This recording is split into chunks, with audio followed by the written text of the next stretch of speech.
बच्चों, आज हम करेंगे कक्षा 7 का पाठ 14 खान पान की बदलती तस्वीर। यह पाठ प्रयाग शुक्ल द्वारा रचित है। इस पाठ में बताया गया है कि विगत कुछ वर्षों में हमारा खान पान बदल गया है। हमारी संस्कृति में, खान पान की संस्कृति में बड़ा बदलाव आ गया है। इडली, डोसा, वड़ा, सांभर, रसम अब दक्षिण भारत तक सीमित नहीं है, अर्थात ये दक्षिण भारत के व्यंजन हैं, परंतु अब ये हर जगह मिल जाते हैं। अब तो जो हरियाणा पंजाब अर्थात उत्तर भारत की ढाबा संस्कृति है, यानी हरियाणा पंजाब में ढाबा मशहूर है, तो वह सब जगह मिल जाती है। अर्थात भारत के आप किसी भी हिस्से में चले जाओ, दाल रोटी साग आपको हर जगह मिल जाएंगे। जो आज फास्ट फूड चल पड़ा है, तो यह भी बर्गर, नूडल वगैरह ये सब जगह आज हमें मिल जाती हैं। आज जो चाइनीज़ नूडल्स हैं, अब सब लोग जानते हैं कि चाइनीज़ नूडल्स है क्या। 2 मिनट्स नूडल्स के पैकेट बंद रूप से तो कम से कम बच्चे बूढ़े सभी परिचित हो चुके हैं, अर्थात इनका प्रयोग सभी लोग अब करते हैं। इसी तरह नमकीन के कई प्रकार अभी तक भले मौजूद हों, लेकिन आलू चिप्स के कई विज्ञापित रूप तेजी से घर घर में अपनी जगह बनाते जा रहे हैं। अर्थात आज आलू के चिप्स के पैकेट सब लोग अपने घरों में प्रयोग करते हैं। गुजराती ढोकला गाठिया भी अब हर घर में प्रयोग होता है और कुछ सभी लोग उसके स्वाद से परिचित हैं। बंगाली मिठाइयाँ आज हर घर में बनती हैं, खाई जाती हैं। यानी कहने का मतलब है, पहले जो व्यंजन एक जगह में मिलते थे, अब वो देश विदेश में हर जगह मिलते हैं और हर घर में वो आज पाए जाते हैं। अब खान पान के बारे में कुछ और भी चीज़ें हुई हैं, जैसे अंग्रेजी राज तक, यानी जब अंग्रेज राज्य करते थे तो जो ब्रेड खाते थे वो उच्च घरों के लोग ही खाते थे, परंतु अब घरों में, छोटे छोटे कस्बों में भी, गांव में भी नाश्ते के रूप में लाखों करोड़ों घरों में ब्रेड प्रयोग की जाती है। कुछ लोग तल कर खाते हैं, कुछ लोग सेक कर खाते हैं। तो इस प्रकार खान पान की जो संस्कृति है वो बदल गई है, और जो बदली हुई संस्कृति है उससे सबसे ज़्यादा प्रभावित नई पीढ़ी हुई है। नई पीढ़ी पहले जो हम व्यंजन प्रयोग करते थे उसके बारे में बहुत कम जानती है, और अब जो पुराने व्यंजन जो प्रयोग होते थे वो घटकर अब थोड़े ही रह गए हैं। बम्बई की यानी मुंबई की पाव भाजी, दिल्ली के छोले कुलचों की दुनिया थोड़ी बड़ी, पहले की तुलना में बड़ी जरूर हो गई है, पर अन्य स्थानीय व्यंजनों की दुनिया में छोटी हुई है। जानकार ये भी बताते हैं कि मथुरा के पेड़े और आगरा के पेठे नमकीन में अब वो बात नहीं रह गई, अर्थात उनमें पहले जैसा स्वाद नहीं रह गया, यानी उनकी गुणवत्ता, उनकी क्वालिटी में फ़र्क पड़ गया है। उसके बाद मौसम के अनुसार और ऋतुओं के अनुसार फलों से और खाद्यान्नों से, यानी अन्न से जो व्यंजन बनते थे, पकवान बनते थे, अब उनको बनाने की फुर्सत यानी टाइम, उनके बनाने का समय भी अब लोगों के पास नहीं है।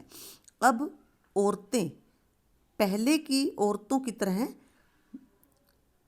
खरबूजे के बीज छीलकर नहीं सुखाती और ना ही उनसे कोई व्यंजन बनाती हैं, क्योंकि अब उनके पास समय नहीं है। यानी हम पाते हैं का मतलब, यानी हमें अब पता चलता है कि एक और तो स्थानीय व्यंजन होते हैं जो एक जगह में प्रयोग किए जाते हैं, उनमें कमी आई है, और दूसरी ओर वे ही देशी विदेशी व्यंजन अपनाए जा रहे हैं जिन्हें बनाने में सुविधा हो, पकाने में सुविधा हो। यानी ऐसे व्यंजन ज़्यादा, लोग ऐसी रेसिपीज़ ज़्यादा प्रयोग की जा रही हैं जो जल्दी से और झटपट बन जाए, जिनमें ज़्यादा समय लगता है और ज़्यादा देर में बनती हैं, ज़्यादा खर्चीली हैं। ऐसे व्यंजन कभी कभी ही बनाए जाते हैं। अब शहरी जीवन में भागम भाग है, यानी बड़ी दौड़ भाग है, उसे देखते हुए यह स्थिति स्वाभाविक लगती है। कुछ कमर तोड़ महंगाई ने भी, यानी महंगाई बढ़ गई है तो लोगों को धीरे धीरे कई चीज़ों से वंचित कर दिया है। जिन व्यंजनों में मेवों के स्वाद नहीं आता, उन्हें बनाने पकाने में भला कौन 4 बार नहीं सोचेगा। अर्थात ड्राई फ्रूट्स के जो व्यंजन बनते हैं काफ़ी महंगे पड़ते हैं, इसलिए उन्हें बनाने के बारे में पहले सोचना पड़ेगा कि हमारी पॉकेट पर कोई असर तो नहीं होगा, तब जाकर लोग उन्हें बनाते हैं। खान पान की एक और जो मिश्रित संस्कृति बनी है, इसके सकारात्मक पक्ष भी हैं, यानी कहने का मतलब है इसके कुछ अच्छी बातें भी हैं।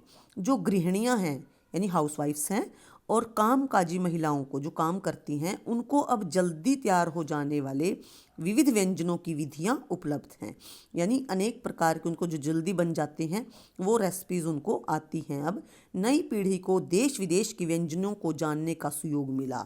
इसका एक फ़ायदा ये है कि हमारी जो नई पीढ़ी है उनको हमारे जो दूर दूर के व्यंजन हैं, जैसे दक्षिण भारत वाले व्यंजन हैं, वो जानने का भी अच्छा मौका मिला है। तो भले ही किन्हीं कारणों से और किन्हीं खास रूपों से, क्योंकि यह भी एक सच्चाई है कि ये विविध व्यंजन इन्हें निखालिस रूप में उपलब्ध नहीं हैं, यानी कहने का मतलब है कि ये अपने असली रूप में उपलब्ध अब नहीं हैं।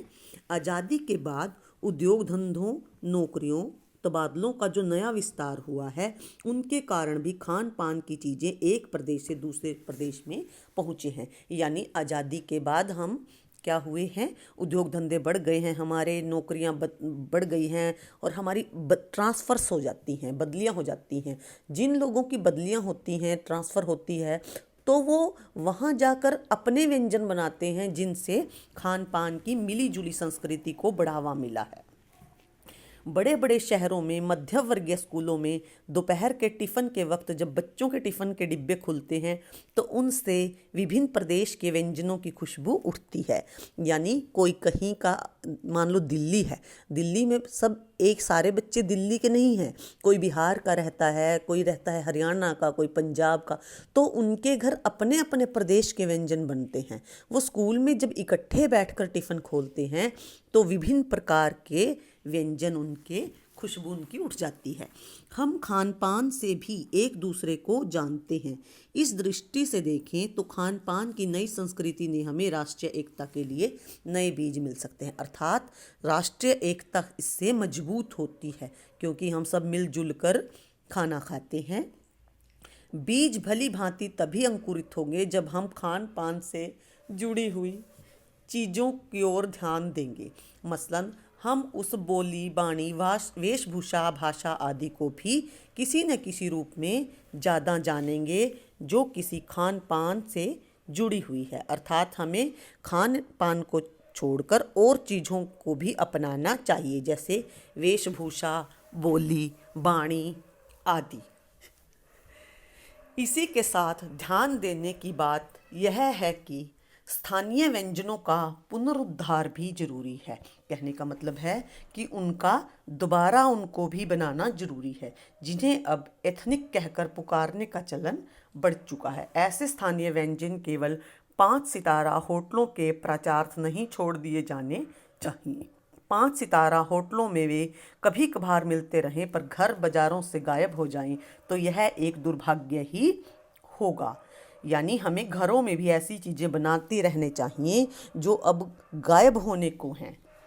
अच्छी तरह बनाई गई पूड़ियाँ, कचौड़ियाँ, जलेबियाँ अब बाज़ारों से गायब हो रही हैं। मौसमी सब्जियों से भरे हुए समोसे भी अब कहीं कहीं मिलते हैं। उत्तर भारत में उपलब्ध व्यंजनों की भी अब दुर्गति हो रही है। अचरज नहीं कि पहले उत्तर भारत में जो चीज़ें गली मोहल्लों की दुकानों में आम मिला करती थी, अब उन्हें खास दुकानों में तलाशा जाता है। यह भी एक कड़वा सच है कि कई स्थानीय व्यंजनों को हमने तथाकथित आधुनिकता के चलते छोड़ दिया है और पश्चिम की नकल में ऐसी चीज़ें अपना ली हैं जो स्वाद, स्वास्थ्य और सरसता के मामले में हमारे बहुत अनुकूल नहीं हैं।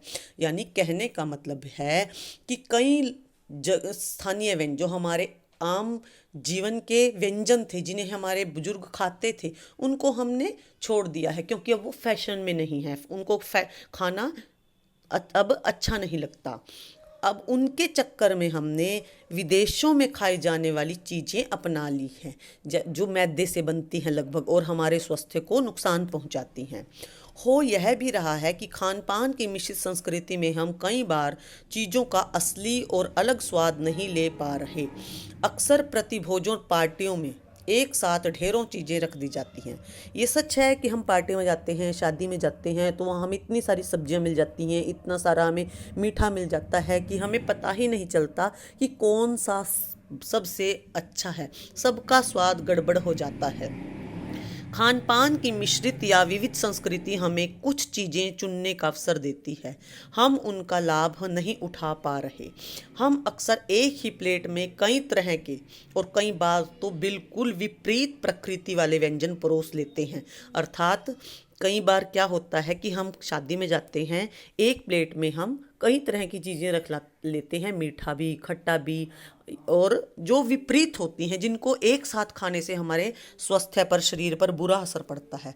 इसलिए खान पान की जो मिश्रित विविध संस्कृति बनी हुई है और लग यही रहा है कि यही और अधिक विकसित होने वाली है, तो उसे तरह तरह से जांचते रहना जरूरी है। कहने का मतलब है कि ये संस्कृति, जो मिश्रित संस्कृति खान पान की चल पड़ी है, उसको ऐसा लगता है कि आने वाले समय में कि और भी ज़्यादा फैलेगी, परंतु उनको फैलने से पहले या खाने से पहले हमें ये जांच लेना चाहिए कि ये हमारे स्वास्थ्य के लिए उत्तम है या नहीं। तो बच्चों, ये था पाठ खान पान की मिश्रित संस्कृति।